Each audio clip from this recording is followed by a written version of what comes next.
दोस्तों नमस्कार, आप सभी का स्वागत है आपके अपने YouTube चैनल एक्सेस एकेडमी में।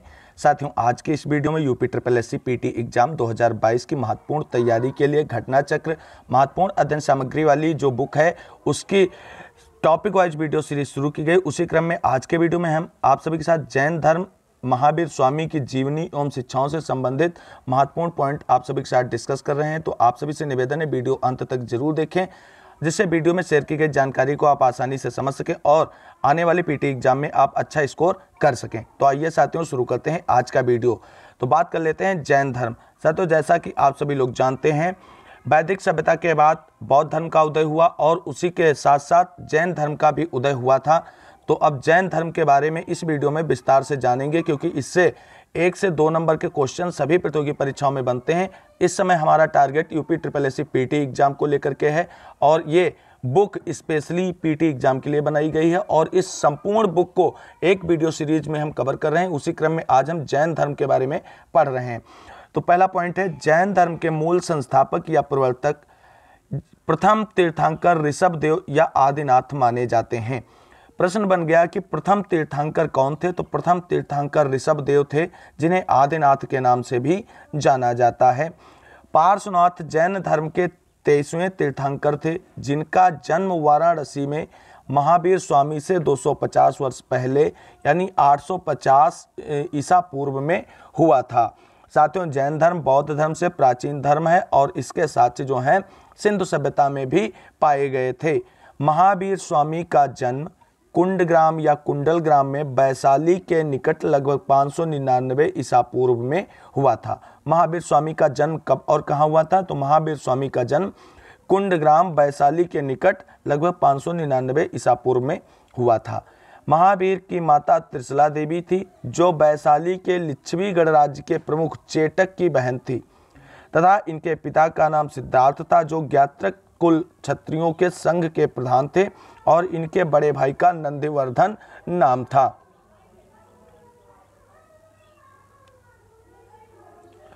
भगवान महावीर अपनी पत्नी का नाम यशोदा था और उनसे प्रियदर्शना नाम की एक पुत्री उत्पन्न हुई। यानी महावीर स्वामी की पत्नी का नाम यशोदा देवी था और उनकी पुत्री एक हुई जिसका नाम प्रियदर्शना था। प्रियदर्शना का विवाह जमाली नाम के क्षत्रिय से हुआ था, जो बाद में महावीर स्वामी का अनुयायी बन गया था और ये जैन धर्म ग्रहण करने वाला प्रथम व्यक्ति भी था। जमाली उनका प्रथम शिष्य भी बना, किसका? महावीर स्वामी का। अब देख लेते हैं जैन धर्म के प्रमुख तीर्थंकर और उनसे संबंधित प्रतीक चिन्हों के बारे में। साथियों, जैन धर्म के प्रथम तीर्थंकर ऋषभदेव थे, इनका प्रतीक चिन्ह बैल था। अजीतनाथ दूसरे थे, इनका प्रतीक चिन्ह हाथी था।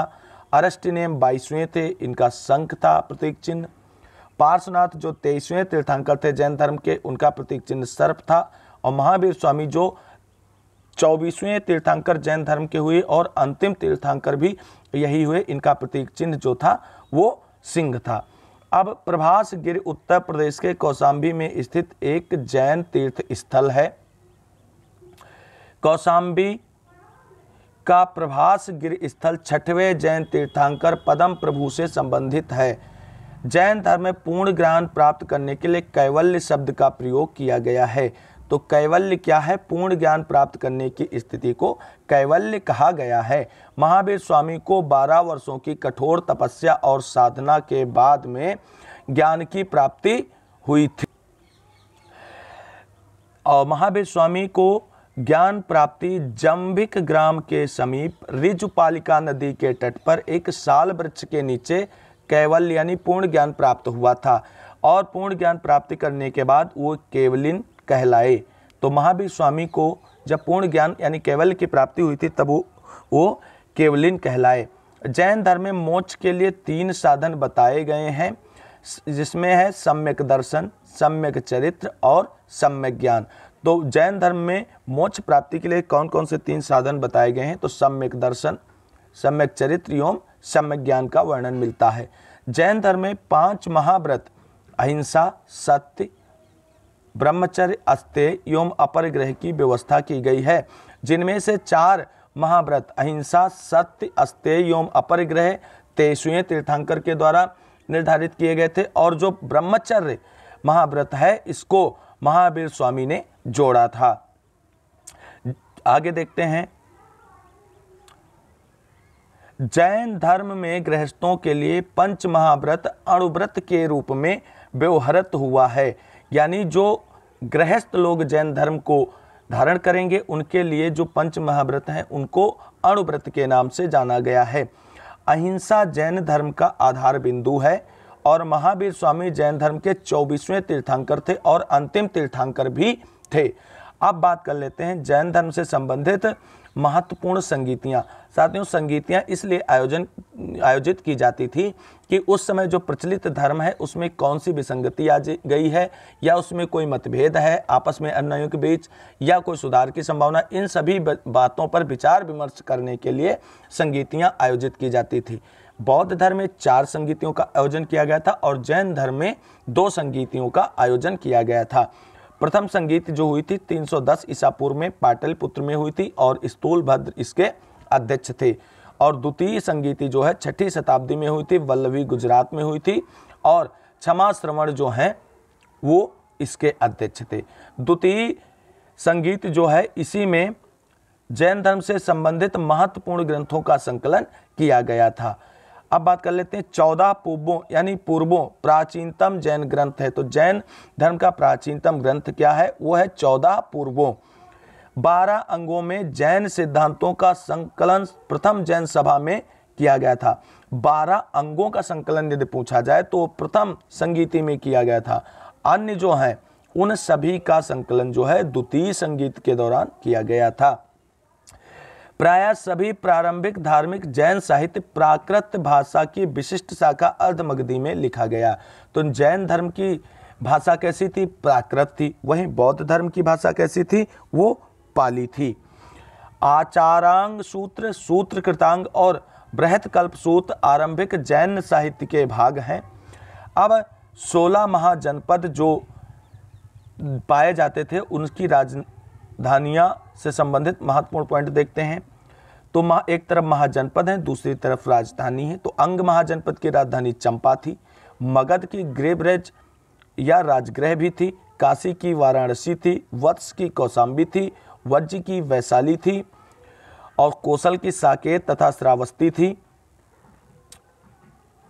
अवंती की उज्जैन और महेशमती थी, मल्ल की कुशीनगर और पावापुरी थी, पंचाल की अहिछत्र तथा काम्पिल्य थी, चेद की सोत्यवती थी, कुरु की इंद्रप्रस्थ थी, मत्स्य की विराटनगर थी, कंबोज की हाटक या राजापुर थी। कंबोज की हाटक राजापुर में, सूरसेन मथुरा कई बार पूछा गया है, इंपॉर्टेंट है, आप सभी लोग इसको लिख सकते हैं। अस्मक की राजधानी पोटिल या पोतन थी, गंधार की राजधानी तक्षशिला थी। तो ये 16 महाजनपद और उनकी राजधानियां सभी प्रतियोगी परीक्षाओं में से 1 से 2 नंबर के प्रश्न पूछे जाते हैं। आप सभी लोग इसको आसानी से याद कर लेना।